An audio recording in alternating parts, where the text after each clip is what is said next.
Hello friends, welcome in Pushpa's tutorial.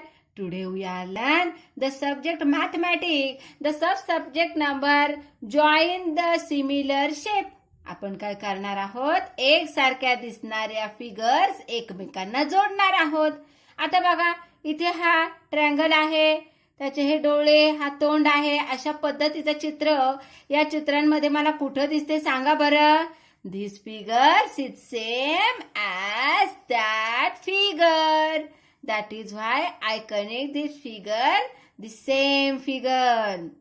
आता याचं बघा, असं दिसणारं चित्र यामध्ये कुठे आहे, तर इथे. मग मी काय करणार, हा सेम शेप एकमेकांना कनेक्ट करणार. त्यानंतर हा सिलेंड्रिकल शेप इथे कुठे आहे, हा इथे. मग मी काय केलं, ते एकमेकांना जोडलं. असं आपण सेम दिसणाऱ्या फिगर्स एकमेकांना कनेक्ट करायच्या आहेत, जोडायच्या आहेत. मला वाटतं तुम्हाला हा लेसन बरोबर समजला असेल, आवडला असेल. लाईक करायला विसरू नका आणि आपलं चॅनल सबस्क्राईब करायला विसरू नका. म्हणजेच आपली जशी व्हिडिओ अपलोड होईल तुम्हाला त्याचं नोटिफिकेशन मिळेल आणि तुम्ही ते घर बसल्या पाहू शकता, अगदी आपल्या मराठी भाषेत. थँक्यू.